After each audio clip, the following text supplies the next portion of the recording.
welcome. You are watching and listening Whistlekick Martial Arts Radio. I am your host, Jeremy Lesniak. No, wait, I'm not your host, Jeremy Lesniak. I'm your often co-host, Andrew Adams. And today we're doing an episode without Jeremy. We're doing an episode with Victor and Craig. How's it going, guys? It's going all right. It's great. We took over the show. That's right. We booted Jeremy. Said, "Get out of here. We're taking over." No, Jeremy was busy this week, and we had decided we'd take this nice opportunity to get together with you guys and chat about styles and talk about and answer the question, do styles have relevance now? Now, before you guys listening and watching start yelling at the screen, just hang on. Let's wait. Just wait and hear what we've got to say. Until then, let me just get a little stuff out of the way, a little housekeeping out of the way. Who are we at Whistlekick Martial Arts Radio? Who are we? What do we do? Well, our job is to connect, educate, and entertain traditional martial artists of the world. How do we do that? Well, we do that in a few ways. Number one, well, this is podcast you're listening to right now. Every episode we do is listed on our website, whistlekickmartialartsradio.com. There you can go and find each episode, transcripts, sometimes extra photos, links to things. We also have a store at whistlekick.com. You can find everything that we do there, purchasing anything from sparring gear to training programs to books. And if you do decide to purchase something there, you can use the code podcast15 and save yourself 15% off just about anything there.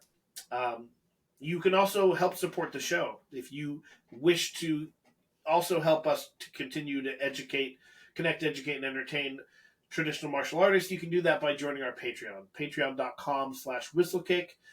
And we guarantee that whenever donation you send to us each month, we will give you way more than you donate to us, whether we give you extra episodes or free merchandise, or if you at a higher tier, you can join our School Owners Mastermind or even private training from Jeremy himself. But Jeremy's not here. Today I got Victor and Craig. We are going to discuss styles. So let's start with what quote styles we've all done ourselves. So I'll go first. I started out training in Goju Ryu karate. I then transitioned to doing a lot of Shotokan karate, and then now currently training in Shorin Ryu karate. So all flavors of karate. And all of this stuff will come relevant later on in our discussion. Craig, why don't we go to you? Talk about a little bit, just really quickly, about your history in the martial arts and what you've trained in. Yeah, so I started in Kempo karate, and that's still kind of my home. That's my love. I also have done kung fu and kali, sento, reality-based martial arts, kickboxing, yoshitsune combat jiu-jitsu, and a few other things. I've jumped around a lot. All right, Victor? Okay, so my first combat instructor, I will say combative arts instructor, was my uncle, who was a 2-time Golden Glove boxer from Philly. So that was kind of my first fight experience. But for the majority of the time, I have trained in a style called Aikido Ryu under the founder of that, which is traditional Japanese karate and Japanese jiu-jitsu. But he was also an American kickboxer and has ranks in Aikido, Aikijitsu, so that we have a lot of influences as far as that's concerned. Cross-trained in some Tae Kwon Do, done some Tai Chi, and currently am cross-training in Tianhu Bagua Zhang, which is a traditional form of Kung Fu. So all over the place for the most part. I'm trying to make up for all of the years that I spent training under the same person. Yeah, I get that. I failed to mention, I also for the last year been training in some American kickboxing as well under the Superfoot system. So, all karate and then some of this Superfoot kickboxing stuff. So the question lies, do all of these different styles that we've discussed, do they have relevance now? So and before we can discuss do they have relevance now, let's talk about did they have relevance back when they were created? My initial thought was back, and I'm going to reference Okinawa because that's most of my karate training is Okinawan based. The people training and teaching others, for the most part, they started out teaching just one. If I was a student, I trained with this one person, and this person over here was doing something different, and so there was this. Typically didn't necessarily go to other schools and train in all of these different things, and so what people did was, if they were vastly different, had their own styles. Would you guys agree, disagree? What are your thoughts there? Victor, I'll let you go first. Yeah. I mean, if you go back for far enough, right? I mean, you have the styles, as far as my limited historical understanding is concerned, are familial. I mean, you would learn your family's style of fighting, and that style would only be taught to family and or close, like, servants slash helpers or hands, because at the time you have these other clans who would want to come and fight you and take your stuff, and if you had some sort of secret technique, for lack of a better term, you wouldn't want just everybody to know about it, because that was the thing that you used to defend yourself, right? And so that's, at least, when you're talking about stuff back beyond Okinawa, and then when you get to Japan, you would have not so much families, but you have clans. And so now everything gets a little bit bigger, and there's more people learning this one singular style that started as a family style. And then it gets absorbed by the military, and then the military teaches an even larger group that one style. So I kind of feel like at the time it was less about doing things differently, because we all understand, a punch is a punch, a kick is a kick. The human body can only move so many different ways, and it was more about using the tools that everyone has in slightly a different way that was unexpected, to give you a leg up on someone who maybe only knew how to throw a straight punch.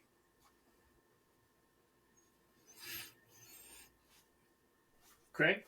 Yeah, I mean, I don't know how much more I can contribute to the history part of this than what you guys already covered, because I think that pretty much encapsulates it.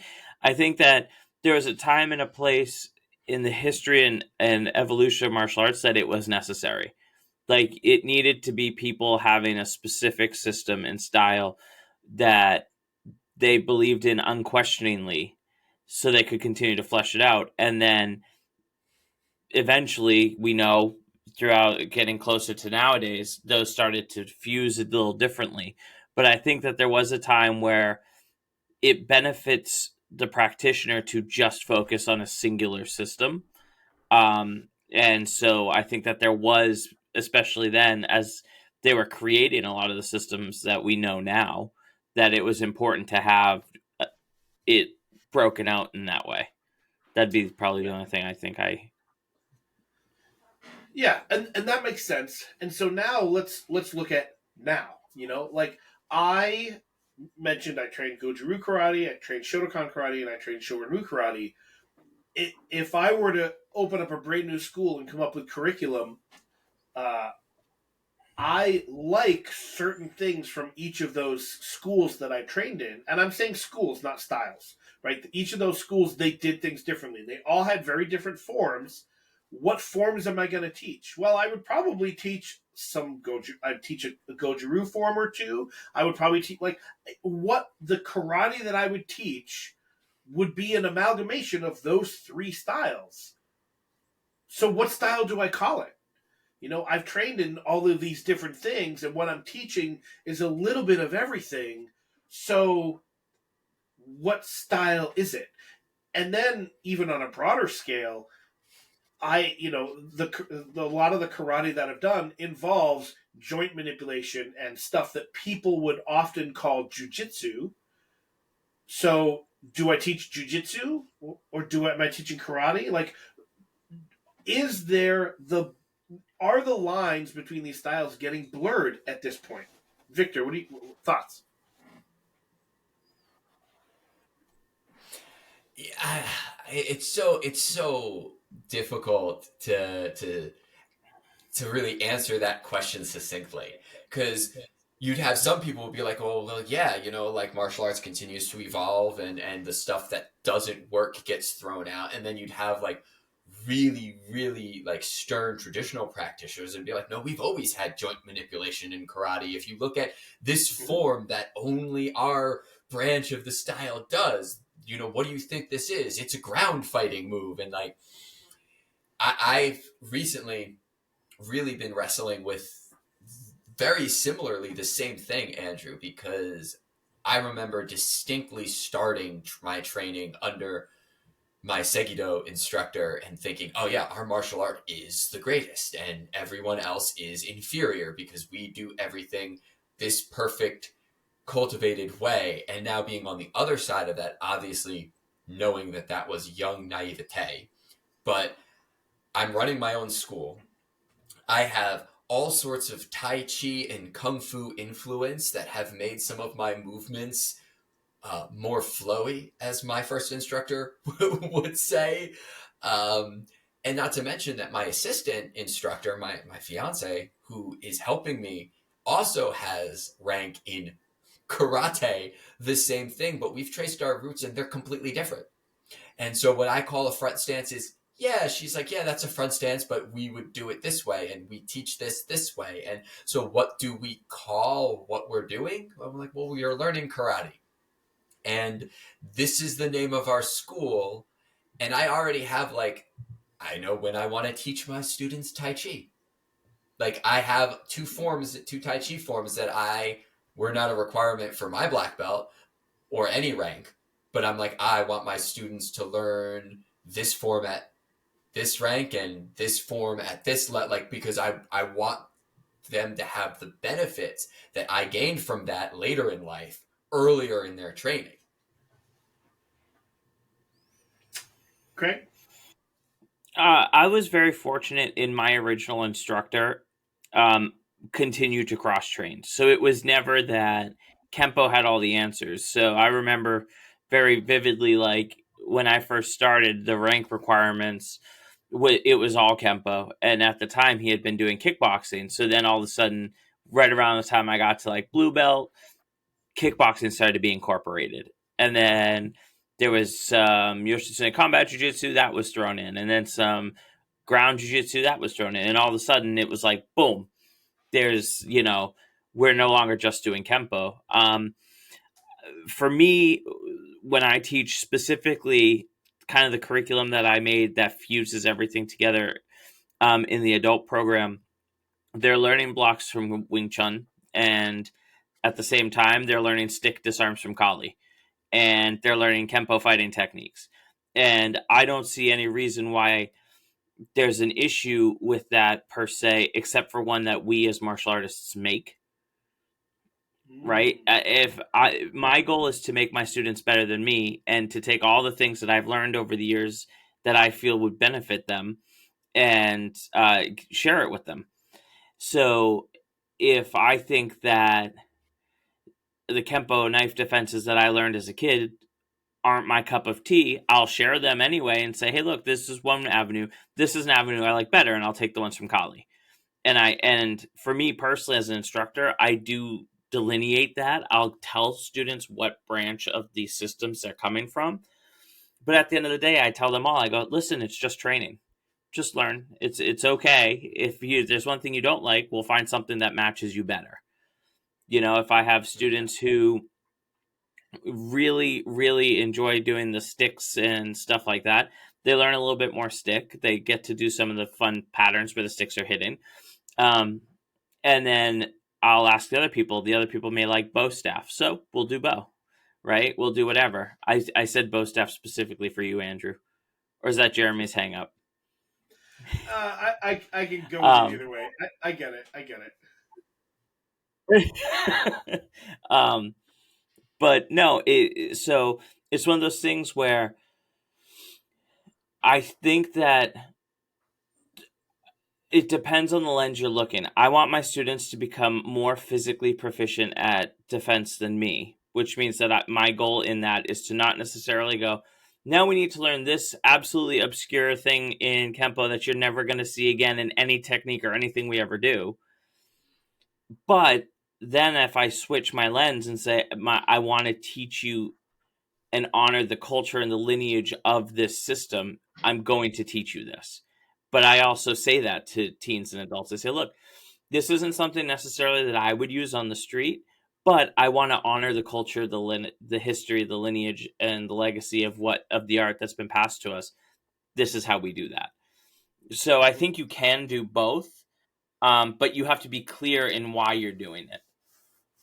Yeah, Maybe, it's interesting. And so this is just a thought. The school that I currently train at is we don't call what we're teaching this. I mean, in the name of our school, we're not White Crane Karate. We're White Crane Martial Arts because we recognize that we are not teaching just what the general public would consider just karate. I'm putting this in air quotes for those that are just listening.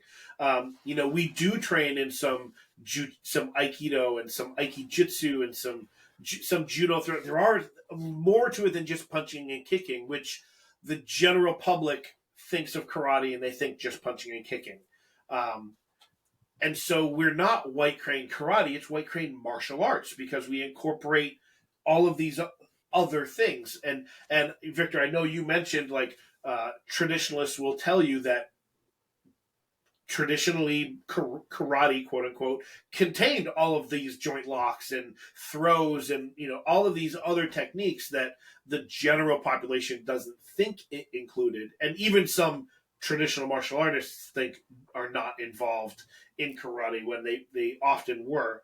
But again, I'm going to come back to the question that I don't know we've totally answered yet: is do styles have relevance now? Is there a reason to still have specific styles, or are the lines getting blurrier, and are they blending together more? Well, I was just, as Craig was talking, having this thought of, when we covered the history of styles kind of and why they were a necessity. Obviously, that necessity isn't the same anymore. I mean, I've talked to a lot of guys. Recently I've been working on this project with my instructor about putting together a formal manual or a book on how and why our style does our stances the way that we do them, right? Not saying that if you do them differently than this, you're wrong. He just is like, I think like having written down the why is cool for people and current students to see. And I was telling someone else about this, another instructor in a different style, and he's like, well, you got to make sure that you don't put everything down because you want to keep some secrets just for the family. You want to keep some, and I'm like, well, but we're not at war with other clans that live around us anymore. Like, I want my students to basically be able to beat me up. Like, I would love them to get to the point where they can, not just because I'm old, but because skill-wise, they can outclass me because they've trained harder than me, they know more than me, and I've, helped them make connections faster than I had to make them on my own. Like, that's my dream. The time to keep things secret, I think, is gone. But I still think that we having different styles isn't irrelevant, but the reasons for it are different. Just as we have different people, and Craig, you were saying like you don't particularly like this set of knife defenses, but you still teach it because it could be someone else's jam. We have in the form of Bagua, which if you look at Kung Fu, Bagua is a very young style in and of itself. And my instructor, it's been years since he's taken anyone who doesn't already have a master rank in another form of traditional martial arts. He hardly ever does anyone come with him who doesn't already know how to fight or doesn't already know something. And they would, the first couple types of moves that he taught me were just open-ended. Like, they just got me in and close to someone, and then he'd be like, and then you know what to do once you're here. And I'm like, okay. And so then I would try to figure it out. And he's like, oh, I do that because I'm going to steal the stuff you come up with and add it to my art. Because that's the whole thing. And so, but the form that we do, the point I was trying to make is there's these different animal forms. There's 8 animal forms. And he's like, listen, he's like, I'm going to show you, the flying dragon. It may not be for you. I got lots of guys. He's like, it's not for me. He's like a shorter, kind of heavier set guy. He's like, I do not have a flying dragon body. It doesn't come easy to me. Snake comes easy to him. So that's the one that he does, but he teaches everyone everything. And so I think we're at the point where these styles are important because people's bodies are different. And something that works for Craig isn't going to work for Andrew. It's not going to work for me. But Andrew, you could know something that you don't really use a lot, but you show it to me and I run with it because I really, really, really like it. I really like sword stuff. My fiance is really into staff. And so I'll show her some staff stuff and then she builds on it and enhances to it. Now, if I had just said, I don't need that anymore, even though it's within our style, because it's irrelevant, then it's lost. Or it can't continue to evolve just because I didn't like it. So I think there's still a relevance there, but the perspective of the relevance has to change as opposed to what it was back when they were founded, because it is not applicable anymore. We don't have to keep secrets from our neighboring tribes who want to steal our grain. Craig, any thoughts there? I think, and I kind of glanced by it earlier, one of the biggest struggles that we have as educated and informed martial artists is that we have this strict adherence to, well, I can't do that because it's not in the system. Or you should be doing X style, not Y style, because X style is better. It's been around longer, or this, that, or the other thing. And we almost talk people out of joining into the martial arts because of this absolute unyielding belief in a singular system or style, as opposed to saying, hey, look, you know what? You might really, really like kickboxing, right? And there's nothing wrong with that. So if somebody really loves kickboxing, they want to come to me and I'm really teaching Kung Fu or Kempo, then I'm probably not going to say, hey, look, come train with me. This is better. I'll point them in a direction. But that being said, having, as a professional martial arts instructor, having a general understanding of systems, at least a little bit, where you can kind of say, yeah, this is a jab, this is a right straight, this is whatever. Like, that's important too. Again, and I feel like I'm kind of echoing what I said before, it's important to have a general understanding of, but also not be so strict in adherence to a system that you're unwilling to change it.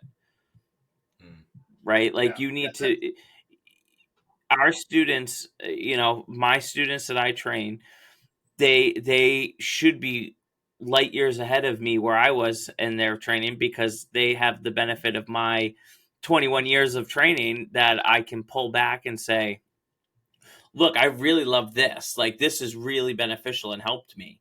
And so I'm sharing it with you now, so you don't have to wait 18 years into your training to learn it. You get to learn it sooner.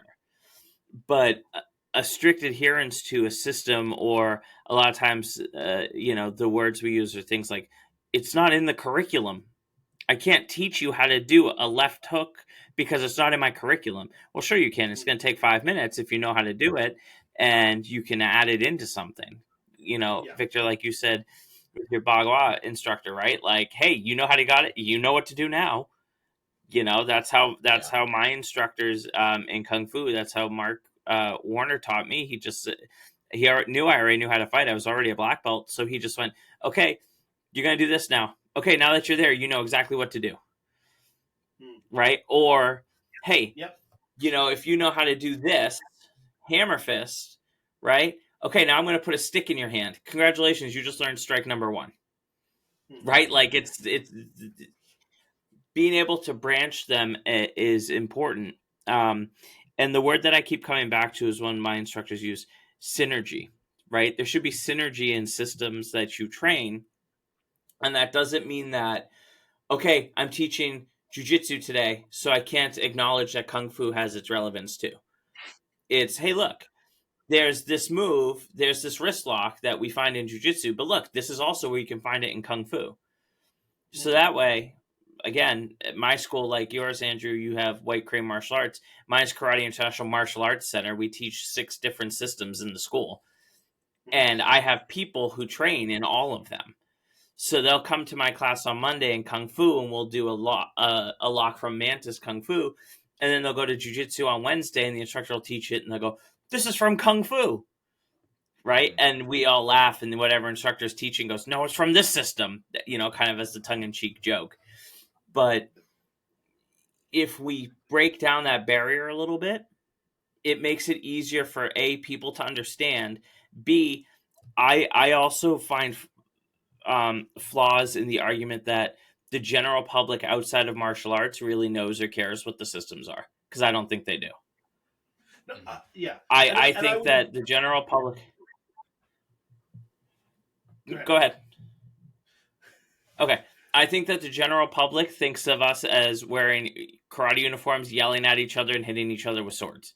Like that's it doesn't matter if you're doing Tae Kwon Do or Kung Fu or kickboxing, they think you're Conor McGregor, right? Like that's just what it is.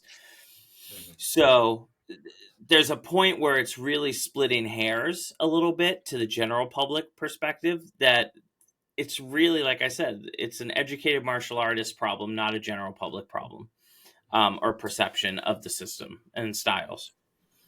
Interesting. Yeah. All right. I get what you're saying.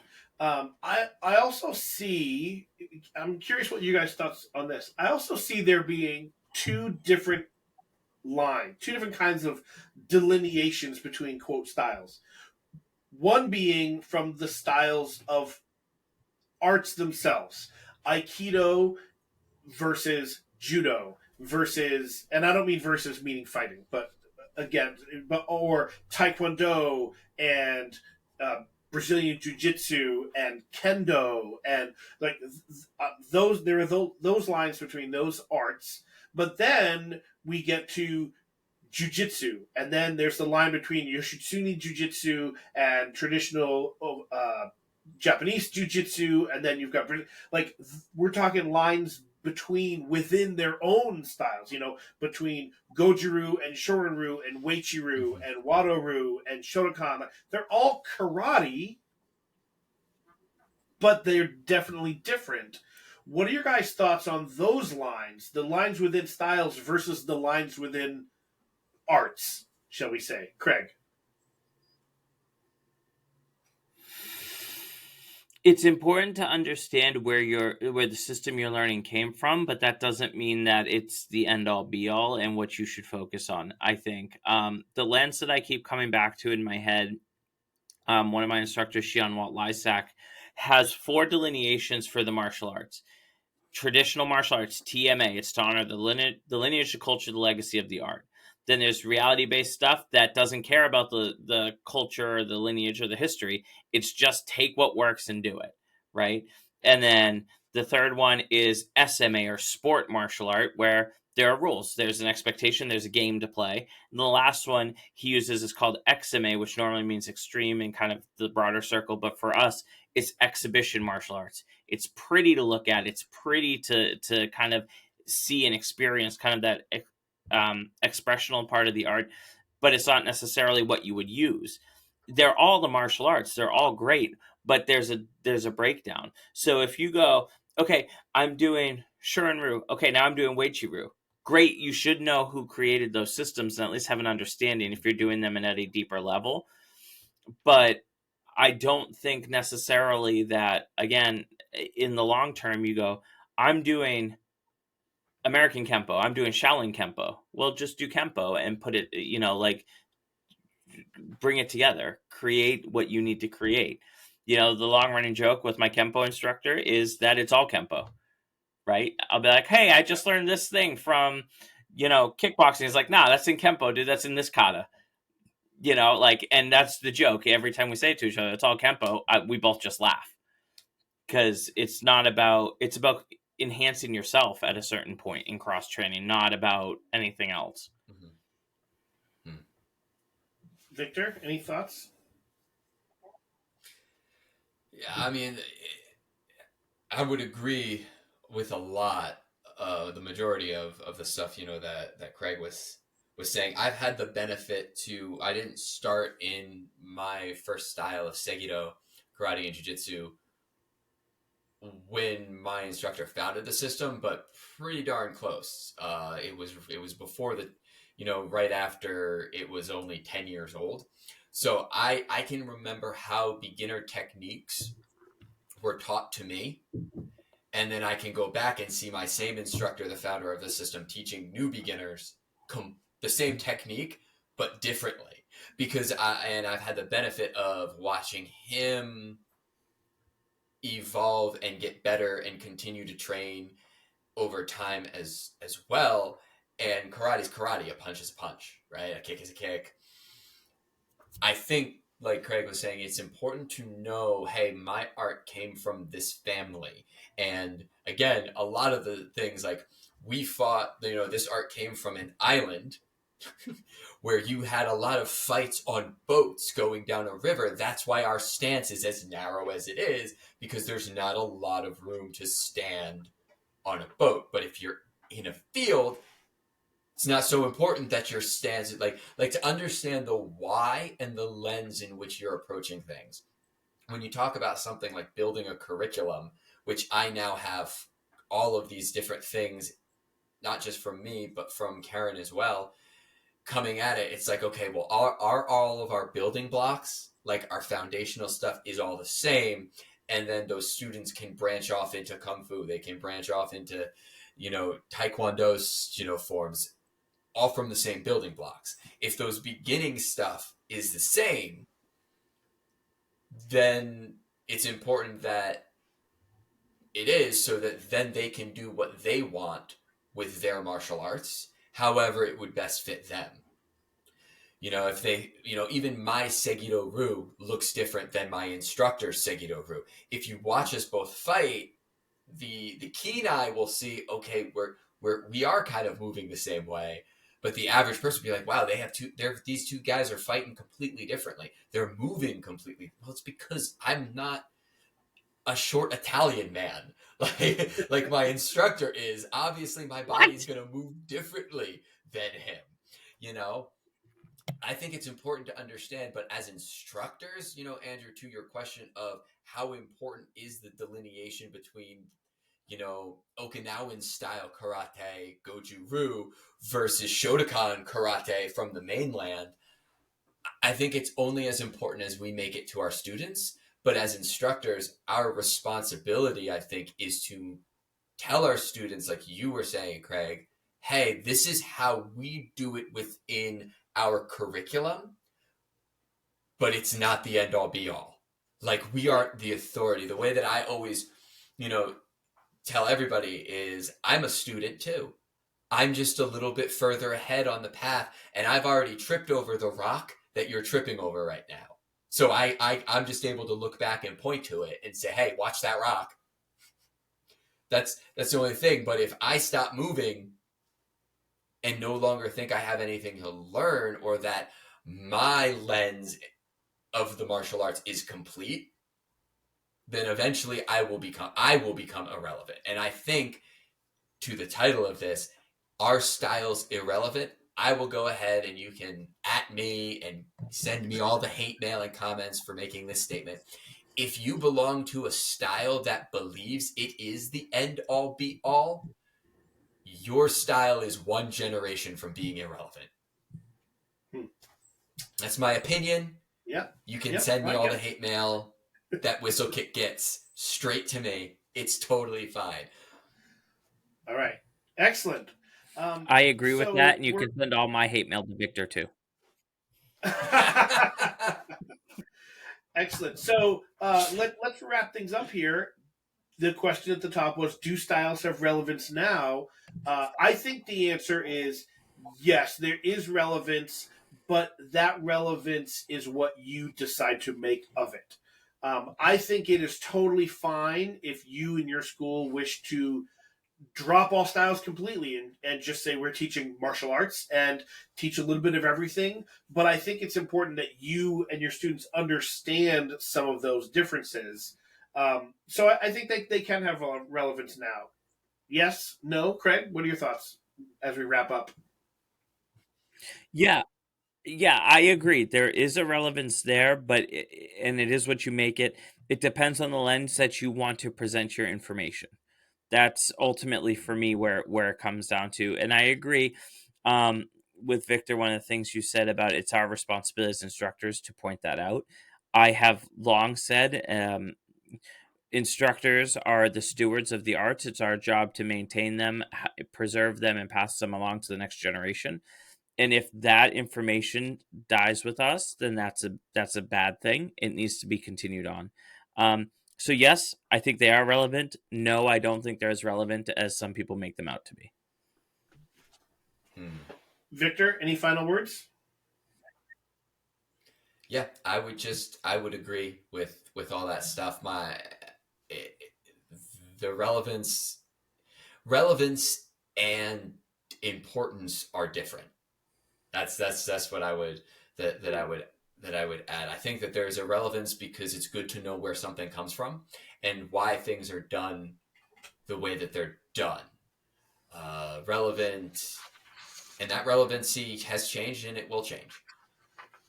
But again, to just echo Craig, who was echoing me, as teachers, we are responsible for how we present our art and our styles to our students. And something that was drilled into my head for most of my life was the statement, not many people should become teachers because a teacher is held responsible for every wrong thing their student believes. Well said. Well said. Well, Victor, Craig, thank you so much for joining me today. I appreciate it, having you on. No, thank you. My pleasure. So, listeners, people, viewers watching, how do we do? Did we get it right? Did we get it wrong? Do you feel that styles don't have relevance now? Let us know. You can check us out on our Facebook page, Whistlekick Behind the Scenes. We post every episode there, and there's often discussion that happens after each episode, and so you can kind of chime in. You can also shoot me an email, Andrew at Whistlekick Martial Arts Radio. You can also always email Jeremy at whistlekick.com. You can go to the website, Whistlekick Martial Arts Radio. If you want more, head over there. You can check out transcripts of every episode, sometimes extra photos or show notes. And you can also visit whistlekick.com and visit our store, purchase anything there using the code podcast15 to save yourself 15% on anything. And I think we're good. Until next time, train hard.